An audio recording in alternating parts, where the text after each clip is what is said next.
فضا سنایا, اس کی برداشت کر لے. حضور فرماتے ہیں کہ ایک عورت ٹیڑھی پسلی سے پیدا ہوئی ہے, اس میں کجی ہوتی ہے, اللہ اکبر, اس کو سیدھا کرو گے تو ٹوٹ جائے گی. اس کو برداشت کرتے رہو, اس پہ رحم کرو, اس کا خیال رکھو, اس پہ زیادتی مت کرو. اس پہ زیادتی کر کے تم تعویذ گنڈوں کے چکر میں پڑ گئے, تم پڑوسی کو ستا کر کے تم تعویذ گنڈوں کے چکر میں پڑ گئے, تم مدارات کے چکر لگانے لگے, تم کرنے دھرنے والوں کے پاس گھوم رہے ہو اور تمہارے پیچھے ہائے پڑی ہوئی ہے, کسی کی بددعا لگی ہوئی ہے, کسی کا خون پی کے نکلے ہو, کسی کا کلیجہ مسوس کر نکلے ہو, کسی کے دل کے ٹکڑے کر کے نکلے ہو. یاد رکھ, تو نے کسی کا کلیجہ چبایا ہے, تو نے کسی کا خون پیا ہے, تو نے کسی کو ستایا ہے, تو نے کسی پہ اتیاچار کیا ہے, تو نے کسی پہ ظلم کیا ہے, تو نے کسی کو ستایا ہے. تیرا جو تجھے نفع نہ کسی تعویذ سے ہوگا, نہ تیرے لیے کوئی تعویذ ہے, نہ تیرے لیے کوئی گنڈا ہے, نہ پڑنا پھونکنا ہے, نہ تیرے لیے کوئی مدار ہے. مدار پہ جا, دوسروں کو ستا کے مت جا, دوسروں کی بددعا تجھ سے پہلے وہاں پہنچ جائے گی, ان کی دل کی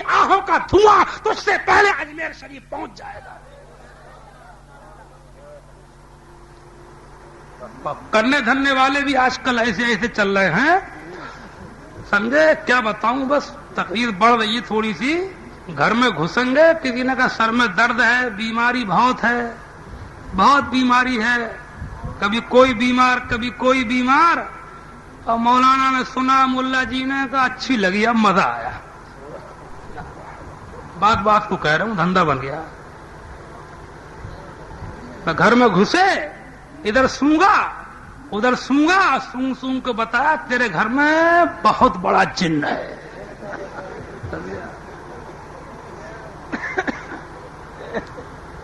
کیونکہ جن اگر نہیں بتائیں گے تو پھر 7 جمراتیں کیسے کر کے ہوں گے, سمجھے نہیں؟ کرایا ہوا ہے کہ جن ہے, جنات بھی ہوتے ہیں, مگر بھیا یہ کیا مصیبت ہے کہ سب جن ہمارے یہاں آ گئے. ان کرنے دھرنے والوں سے یہ کہو بھائی کہ کچھ جن امریکہ بھیج دو, ہے نہیں؟ یہاں ضرورت نہیں ہے اتنی جنوں کی, امریکہ میں زیادہ ضرورت ہے جنوں کی, وہاں بھیج دو بھیا کچھ. یہ سب ہمارے گھر میں بتا دے رہے ہو, سمجھا؟ کرایا ہوا ذرا میں کرایا ہوا, وہ اس پہ کرا کے لا رہی ہے, وہ اس پہ کرا کے لا رہی ہے, وہ اس پہ کرا کے لا رہا ہے. اس دن بدیلی میں ایک اچھا خاصا سمجھدار آدمی مجھ سے کہنے لگا کہ صاحب وہ ہمارے گھر میں بیماری بہت رہتی ہے, کسی نے کرا دیا ہے, آپ کاٹ دیجئے. تو میں نے کہا کس نے بتایا کہ کرایا ہوا ہے؟ تو بولے فلاں میاں نے بتایا تھا. تو میں نے کہا جس نے بتایا اسی سے کٹواؤ. بتایا وہ اور کاٹو میں, جب میں بتاؤں کرایا ہوا ہے تب مجھ سے کٹوائیے. اتنا سمجھے آپ؟ اور وجہ کیا ہے؟ وجہ یہ ہے ان سب جو یہ ماحول میں جو پریشانیاں آئے دن کی دقتیں بیماریاں یہ سب کی سب جو حالات بہت تیزی کے ساتھ بڑھ رہے ہیں, اس کی وجہ یہ ہے کہ اس وقت انسان پہ اتیاچار اور ظلم کر رہا ہے. یہ ظلم جب تک بند نہیں ہوگا, شوہر بیوی پہ, بیوی کا موقع لگا تو شوہر کو رگڑ رہی ہے, شوہر مل گیا اور بیوی مل گئی بھولی والی تو وہ جنابے والا اس کا خون پیے جا رہے ہیں. اور عورت کو مل گیا کوئی آدمی بھلا سیدھا سادہ تو سمجھے آپ وہ اس کے اوپر اس کا آدمی بنی بیٹھی ہے, سمجھا؟ کوئی پڑوسی کو اور کوئی کسی کو لینے دینے میں بے ایمانی, خیانت, پیسے کی پرواہ نہیں ہے, اپنا ہے کہ پرایا. ایک ایک پیسے کا خیال رکھو, غریب رہ لو مگر پرائے پیسے پہ نظر مت رکھو, یہ پھلنے نہیں دے گا, تعویذ گنڈوں سے ہی کام نہیں چل جائے گا. اور سمجھ بھی قوم نے یہی لیا ہے, مولویوں کو بھی یہی سمجھ لیا ہے. مدرسوں سے جو حافظ مولانا فارغ ہوتے اور ہمارے سنیوں میں تو یہی ذہن بنتا جا رہا ہے کہ مولویوں کو مدرسوں میں پڑھنا ہی پھونکنا سکھایا جاتا ہوگا. مسئلہ پوچھنے کوئی نہیں آتا کہ مولانا صاحب سے مسئلہ پوچھ لو, کوئی نہیں پوچھے گا. نماز غلط سلط پڑھتا رہے گا, کبھی نہیں پوچھے گا کہ صاحب میری نماز سن لو غلط تو نہیں ہے, میرا وضو دیکھ لو اس میں کوئی کمی تو نہیں ہے مولانا صاحب, کوئی نہیں پوچھے گا. فتویٰ لینے جائے گا تو فتویٰ بھی اور کسی کا لینے نہیں جائے گا. فتوے میں نے دیکھا ہے دارالفتہ میں تھوڑے دن بیٹھ کے کہ فتویٰ لینے آئے گا تو یا تو جروا کو طلاق دے کے آئے گا, اور طلاق بھی پوری کم سے کم 3 دے کے آئے گا، اور پھر مفتی صاحب سے کہے گا کہ صاحب کوئی ترکیب نکال دو. سمجھے آپ؟ یا حالانکہ طلاق جو ہے پہلے تو دینا نہیں چاہیے، لیکن طلاق اسلام میں رکھی گئی ہے، ایک حکمت ہے اس میں. کبھی تعلقات اتنے خراب ہو جائیں، اتنے خراب کہ بالکل ملنے کی کوئی صورت ہی نہ رہے. جیسے بہت سے لوگ مار دیتے ہیں، کاٹ دیتے ہیں، مٹی کا تیل چھڑک کے آگ ہی لگا رہے ہیں، ایک دوسرے سے بالکل مزاج میچ ہی نہیں کھا رہا ہے. تو اسلام میں راستہ رکھا گیا ہے کہ مارو مت، کاٹو مت، وہ اپنے گھر تم اپنے گھر، طریقے سے شریعت کے. سمجھے آپ؟ تو ایسے موقع کے لیے رکھی گئی ہے. اس میں بھی حکمت ہے بہت بڑی، میں اس وقت سب باتیں بتا نہیں سکتا. اور طلاق کبھی دینا ہی ہو، دینا ہی پڑ جائے، پہلے دینا نہیں چاہیے. کبھی طلاق ہوئی تو 3 کی ضرورت نہیں ہے نہیں. ایک طلاق بھی، طلاق کا مطلب یہ ہوتا ہے کہ عورت کو دوسرے سے نکاح کرنے کے لیے فری کر دینا. یہ ہے طلاق کا مقصد، کہ وہ آزاد ہو جائے، ہماری قید سے چاہے کسی سے بھی نکاح کر لے. تو یہ ایک سے بھی ہو سکتا، ایک طلاق دے کر کے عدت تک رجعت نہ کرے، عدت گزر جائے گی، وہ طلاق خود ہی بائنا بن جائے گی. اگر اس سے پٹ گئی تو اس کے نکاح میں بغیر حلالے کے آ جائے گی، اور دوسرے سے بھی کر سکتی ہے، اس کے نکاح میں بھی آ سکتی ہے، اور بغیر کسی اس کے خالی نکاح سے ہو جائے گا. مگر نہ 3 ٹھونسیں گے. اور بات یہ کاتب ہوتے ہیں، لکھنے والے کاغذ لکھتے ہیں طلاقوں کے، یہ بھی جاہل ہوتے ہیں. بات 3 لکھوا دیتے ہیں. 3 لکھوانے کوئی ضرورت نہیں ہے، 1 لکھی جائے. عدت کے اندر، عدت گزرنے کے بعد وہ خود ہی بہانہ بن جائے گی. اب اگر دل مل گئے تو اس کے نکاح میں بھی آسانی سے لوٹے گی. صرف نکاح کافی ہے. مل سکتے ہیں، دل مل ہی جاتے ہیں عام طور سے، پچھتاتے ہیں یہ لوگ. اور اگر نہیں ملے دل، دوسرے سے نکاح کرنا چاہے تو اس سے بھی کر لے گی. یہ 1 سے بھی حاصل ہے. 3 نہ بولنے کی ضرورت، نہ لکھنے کی ضرورت. اور صحیح بات یہ ہے کہ طلاق کی ضرورت ہی نہیں ہے. جہاں تک ہے ایک دوسرے کی برداشت کر کے زندگی کو نبھاؤ، اور زندگی کو اسلامی طریقے کے اوپر گزار کے چلے جاؤ. تو یا تو آئے گا طلاق کا مسئلہ پوچھنے کو، یا آئے گا امام صاحب سے لڑ کے پوری فرد جرم لے کے کہ حضرت ہمارے امام صاحب میں یہ کمی ہے اور وہ کمی ہے اور ایسے ہیں اور ویسے ہیں. پوری فرد جرم، پوری چارج شیٹ کہتے ہیں یاد بھائی، پوری چارج شیٹ لے کے آئے گا. پھر کہے گا کہ مولانا صاحب ایسے امام کے پیچھے نماز ہو جائے.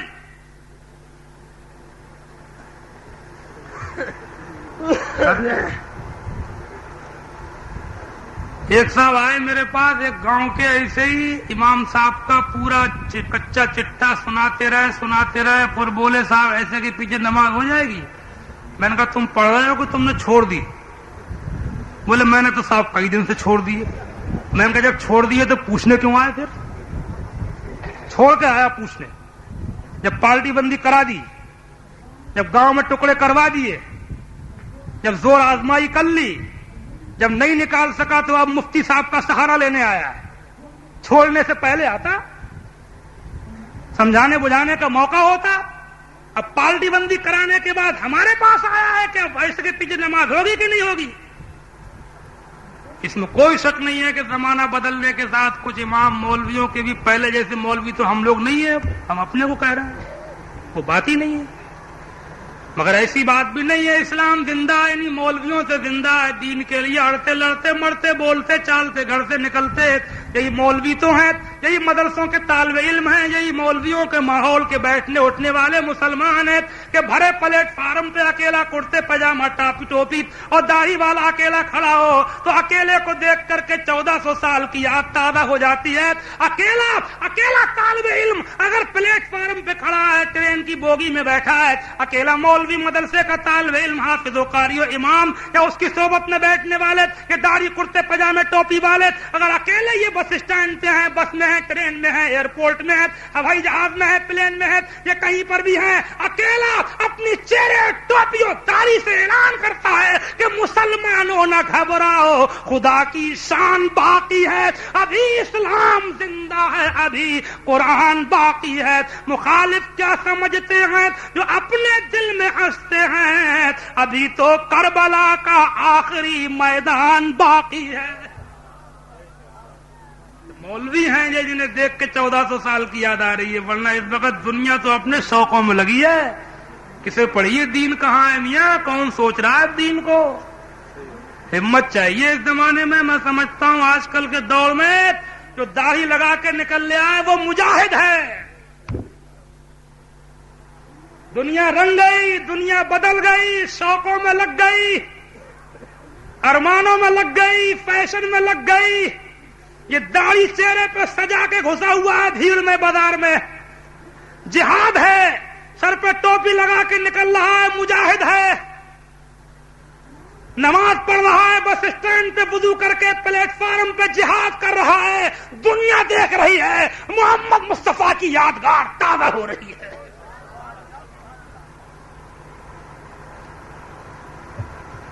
تو یہ مولوی ہیں، ان پہ فرض جرم زیادہ لگانے کی ضرورت نہیں۔ یہاں جو غلط ہو وہ غلط ہے، یہ بھی میں نہیں کہہ رہا ہوں کہ مولویوں کے اوپر سے میں نے سب خون معاف کر دیے، کیونکہ بعض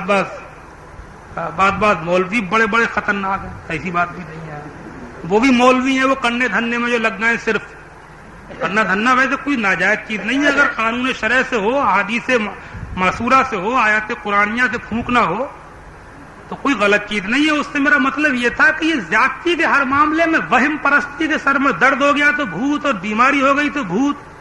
ارے مصیبتیں پریشانیاں تو اللہ والوں پہ بھی آئی ہیں، بولو بھائی، کیا بزرگوں پہ نہیں آئی ہیں پریشانیاں؟ اپنوں سے زیادہ آئی ہیں؟ کیا سر میں درد ان کے نہیں ہوئے؟ کیا بخار ان کو نہیں آئے؟ کیا تنگ دستی اور افلاسی کی زندگی انہوں نے نہیں گزاری ہے؟ بلکہ انہوں نے ہم سے زیادہ گزاری ہے۔ سب سے بڑا تعویذ ان اللہ مع الصابرین ہے، صبر کرنے والوں کے ساتھ اللہ ہے۔ تو یہ دکانیں کھولے بیٹھے ہیں نا، روحانی شفا خانہ، اب تو بورڈ لگے ہوئے ہیں، اب تو کنے دھنے کی دکانیں کھل گئی باقاعدہ، سمجھے، بورڈ لگے ہوئے، اعلان ہو رہا ہے، پرچے چھپ رہے، جیسے کوئی میڈیکل اسٹور کھلا ہو، سمجھے۔ یہ بھی مولوی کر رہا ہے، لوگوں کو بلا وجہ میں بیراگ میں ڈالنا ہے، دین کی باتیں سمجھا نہیں رہے۔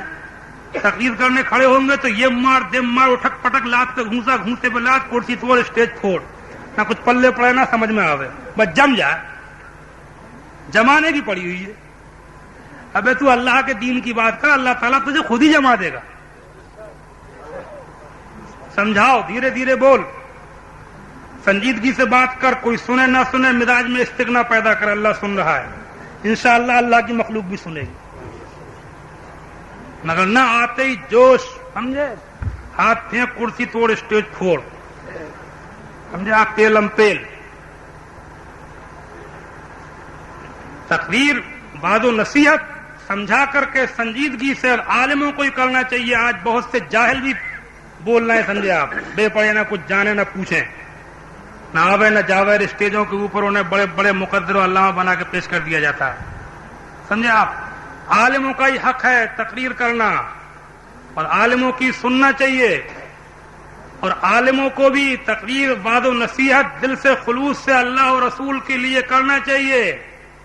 اور ہمیں امید ہے کہ جو اللہ کے لیے کرے گا، اللہ دوسروں کو کھلا رہا ہے تو ہمیں بھی کھلائے گا۔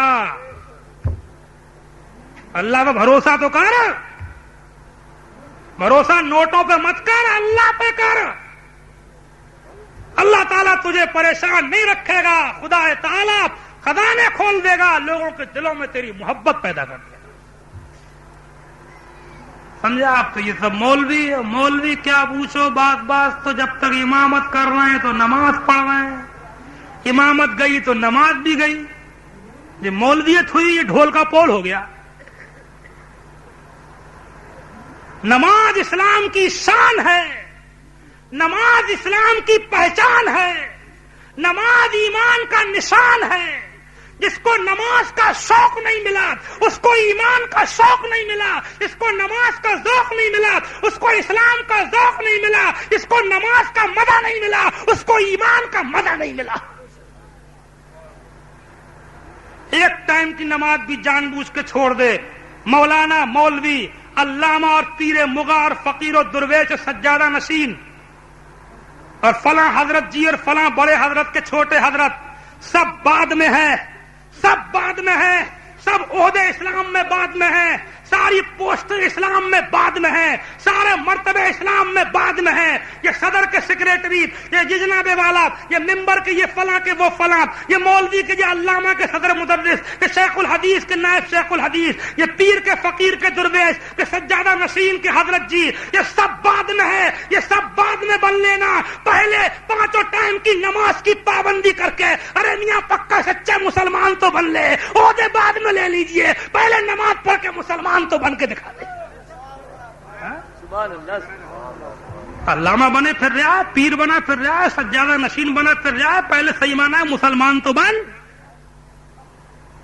اس کی نماز نہیں ہے، وہ مسلمان تک نہیں ہے صحیح مانا میں۔ نماز کی اسلام میں ایسی اہمیت ہے، ایسی اہمیت ہے، اب تو وہ فقیری لائن کے، سجادہ نشینی لائن کے۔ اگر ہم تو فقیری لائن کے ہیں، ہمیں نماز سے کیا مطلب، ہمیں روزے سے کیا مطلب؟ ہم سے پوچھ جو نماز روزے کی مخالفت کرتا ہے، ہم بتائیں کس کی لائن کا ہے وہ؟ تو قطعی فقیری لائن کا نہیں ہے، تو قطعی اللہ والا نہیں ہے، تو ابلیسی لائن کا ہے۔ اور کیا، بات تو صاف کہنا چاہیے نا، اور کیا، شیطانی لائن کا ہے۔ تو ہم سے پوچھ اپنی لائن، نماز روزے کی مخالفت کر رہا۔ ابھی ہم گئے تھے ضلع ہردوار میں ایک جگہ تقریر کرنے، تو وہاں ایک گاؤں میں بتایا قریب میں جہاں ہم تھے، وہیں پڑوس میں ایک گاؤں میں کوئی پیر صاحب آئے ہوئے تھے بمبئی کے، تو وہ مرید کر رہا تھا لوگوں کو، تو مریدی میں کہہ رہا تھا کہ کہو کہ ہم نماز نہیں پڑھیں گے، روزہ نہیں رکھیں گے، مولویوں کی نہیں سنیں گے، ایسے ایسے چل رہے ہیں۔ اور وہ اس کے مرید بھی ہو گئے 50-60 گاؤں میں، کیونکہ آج کل وہ زمانہ ہے کہ اگر ابلیس بھی آ جائے نا اور کہہ بھی دے کہ میں ابلیس ہوں، تو وہ بھی اکیلا نہیں رہے گا، حوالی موالی نعرے بولنے والے اس کو ہی مل جائیں گے۔ وہ زمانہ ہے۔ تو 50-60 مرید بھی ہوگا، انہوں نے مسجد میں تالا لگا دیا، امام صاحب کو نکال دیا کہ ہمیں نماز پڑھنا ہی نہیں۔ چاروں طرف گاؤں میں خبر ہوئی، لوگ اکٹھے ہوئے، جھگڑے کی نوبت پہنچی، مسجد کھولو، امام رکھو ورنہ جھگڑا، نوبت، لڑائی، مار پیٹ، پولیس پہنچی۔ مجھے لوگوں نے بتایا، تھانے دار صاحب آئے، تھانے دار بہت سمجھدار نکلے، تھے تو غیر مسلم مگر نکلے سمجھدار۔ انہوں نے بات بڑی اچھی کہی، اس نے کہا کہ تم لوگ یہ بتاؤ تم ہندو ہو کہ مسلمان؟ بولے ہم ہیں تو مسلمان۔ کہا اگر تم ہندو بنو، ہندو رہو تو میرے ساتھ ہردوار چلو، تمہاری شدھی کراؤں، تم سے پوجا کرواؤں، اور مسلمان ہو تو مسجد کھولو، نماز پڑھو، اور بیچ کی کوئی راستہ نکالی تو مار مار کے کھال میں بھر دوں گا بھوسا۔